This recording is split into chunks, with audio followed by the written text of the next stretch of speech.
कल 3 बड़े प्रोजेक्ट की आधारशिला भारत के माननीय प्रधानमंत्री जी ने रखी। यह एक मील का पत्थर साबित होगा दिल्ली विश्वविद्यालय के इतिहास में कि east Delhi campus, west Delhi campus और एक वीर सावरकर कॉलेज की आधारशिला माननीय प्रधानमंत्री जी ने रखी और 1.5 साल के अंदर ये प्रोजेक्ट्स पूरे होंगे। इसके लिए मैं भारत के माननीय शिक्षा मंत्री आदरणीय धर्मेंद्र प्रधान जी का आभार व्यक्त करूंगा कि उनके नेतृत्व में, उनकी समझ से दिल्ली विश्वविद्यालय को न तो पैसे की कभी तंगी आई और ना ही किसी चीज़ की आई, जिस कारण से हम अलग अलग तरह के प्रोजेक्ट्स को शुरू कर पा रहे हैं। मैं आदरणीय धर्मेंद्र प्रधान जी का अभिनंदन करता हूं, स्वागत करता हूं दिल्ली विश्वविद्यालय के अंदर, क्योंकि जो अनेक प्रोजेक्ट्स हमने शुरू किए, पिछले 3-4 सालों में 5,000 लोगों का रिक्रूटमेंट हुआ, एक्सपेंशन के प्रोजेक्ट हुए, कंस्ट्रक्शन के प्रोजेक्ट्स हुए। ये सब तभी हो पाया जब मंत्री जी का पूरा सहयोग था, पूरी समझ थी, वरना मैं कई बार कहता हूं कि ये तो समुद्र मंथन है। ये रिक्रूटमेंट का काम भी समुद्र मंथन है। जो इसमें से अमृत निकलता है कैंडिडेट्स के पास जाता है, तो जो विष निकलता है वो मंत्री जी के पास आ जाता है, कुछ मुझ पे आ जाता है, कुछ चेयरपर्सन्स के पास जाता है, बाकी लोगों के पास ये विष आता है, पानी जी के पास भी आ जाता है। तो इतना सारा ये बट जाता है, इस कारण से हम सब सर्वाइव कर पाते हैं। इसके लिए भी मैं हृदय से आदरणीय मंत्री जी का आभार व्यक्त करूंगा। यदि वो न होते तो ये न होता। और भारत के प्रधानमंत्री जी ने संकल्प लिया कि भारत विकसित राष्ट्र होगा 2047 तक, और उसका सबसे इंपॉर्टेंट पावरफुल जो इंस्ट्रूमेंट है वो है शिक्षा। अगर मैं कहूं कि हॉकी के मैच की जो फील्डिंग लगी हुई है, अगर उसके सेंटर फॉरवर्ड माननीय प्रधानमंत्री हैं, तो उसके राइट इन की जो पोजीशन है वो माननीय शिक्षा मंत्री हैं, जो लगातार गोल मारेंगे कि 2047 तक विकसित राष्ट्र भारत बने। तो ऐसे सभी जो स्टेप्स हैं जो शिक्षा में उठाने चाहिए, वो देश उठा रहा है इनके नेतृत्व में, और मैं मानता हूं कि उसका असर जो दिखने भी लगा है और बहुत प्रभावी ढंग से आने वाले समय में दिखेगा। एक अनवर शऊर का की कुछ पंक्तियां हैं जो मैं माननीय शिक्षा मंत्री जी के लिए कहना चाहूँगा कि उन्होंने कहा कि ये मत पूछो कैसा आदमी हूँ, ये मत पूछो कैसा आदमी हूँ, करोगे याद ऐसा आदमी हूँ। ऐसे शिक्षा मंत्री का पुनः अभिनंदन और पुनः स्वागत दिल्ली विश्वविद्यालय के अंदर। आज हमारे लिए बहुत खुशी की बात है कि दिल्ली यूनिवर्सिटी जहाँ है, वहाँ से जो पार्लियामेंट में रिप्रेजेंट करते हैं मनोज तिवारी जी, बहुत जाना हुआ माना हुआ नाम है, सब उनको जानते हैं, न परिचय के वो मोहताज हैं। उनका आना हमारे लिए एक बहुत शुभ है, और वो बहुत सारे जो दिल्ली यूनिवर्सिटी के इश्यूज़ हैं उसको समझने में और उसमें मदद करने में अपना अथक योगदान देते रहते हैं। मैं उनका भी विश्वविद्यालय में बहुत बहुत अभिनंदन करता हूं और स्वागत करता हूं। दिल्ली यूनिवर्सिटी फाउंडेशन बनी, उसका काम है कि डोनर्स को ढूंढना। बहुत सारे डोनर्स यहाँ पर हैं, मैं जो लोग आए हैं उन सबका भी दिल्ली विश्वविद्यालय में स्वागत करता हूँ। तो आज हम एक नई शुरुआत कर रहे हैं और बहुत अच्छी शुरुआत कर रहे हैं। ये हमारे लिए भी नया है, हम भी नई नई चीज़ें सीख रहे हैं।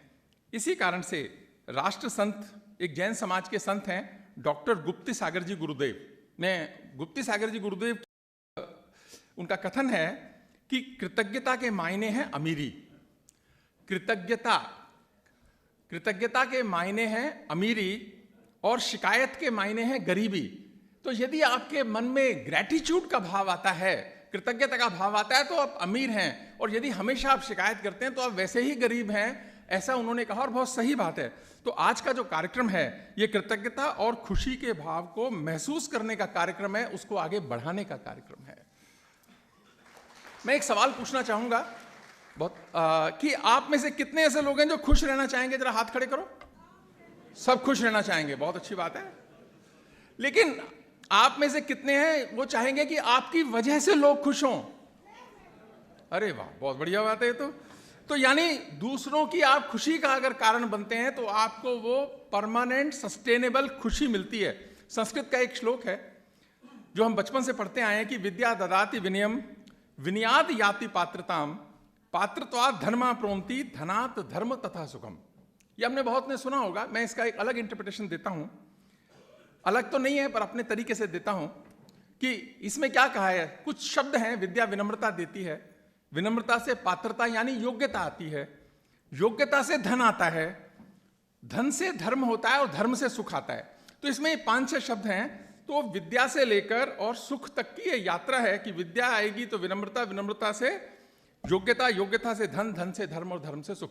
इसमें से कुछ भी निकल गया तो सुख कम हो जाएगा, ये याद रखना। और यदि इसमें से धर्म निकल गया तो सुख तो मिलेगा ही नहीं, आप इस संसार के दुख का कारण बनेंगे। 9-11 जिन्होंने किया सब पढ़े लिखे लोग थे, सारे समझदार थे, क्या नहीं था उनमें? धर्म नहीं था। इसी कारण से हमें सुख का, यदि हमें खुशी दूसरों की जिंदगी में लानी है तो ये मार्ग एक बताया गया है भारतीय ज्ञान परंपरा में। यूनिवर्सिटी ऑफ दिल्ली फाउंडेशन ने सशक्त बेटी ये एक कार्यक्रम शुरू किया जिसमें BScs जो हैं उन्होंने हमारे को करीब 2.25 करोड़ के लैपटॉप्स दिए हैं जो कि आज डिस्ट्रीब्यूट होंगे। एक एम्बुलेंस LIC ने दी है। और एक मंत्री जी मैं शेयर करना चाहूँगा, एक उदयन मुखर्जी साहब हैं, IPS रिटायर हुए। उन्होंने अच्छा हैं भी यहाँ पे, उदयन मुखर्जी साहब ने अपनी वाइफ जो अब नहीं है, रीता भार्गव मुखर्जी, उनकी स्मृति में 5 करोड़ रुपया FMS को दिया। वो यहाँ की विद्यार्थी रही FMS की।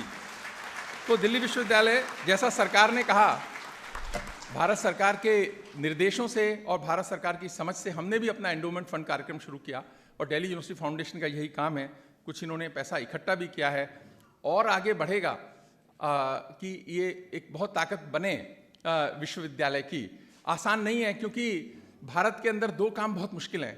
एक तो लोगों से पैसा निकलवाना बड़ा मुश्किल है, दूसरा प्रशंसा निकलवाना बड़ा मुश्किल है।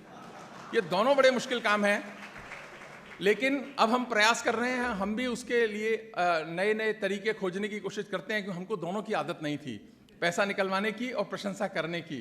तो ये बहुत अच्छी बात है। आज का कार्यक्रम हम सबको मन में अच्छा लगेगा, कृतज्ञता का भाव आएगा, कुछ करने का भाव आएगा, दूसरों की खुशियों को आगे बढ़ाने का भाव आएगा। आप सभी आए, आप सबका बहुत बहुत आभार। मंत्री जी का आभार।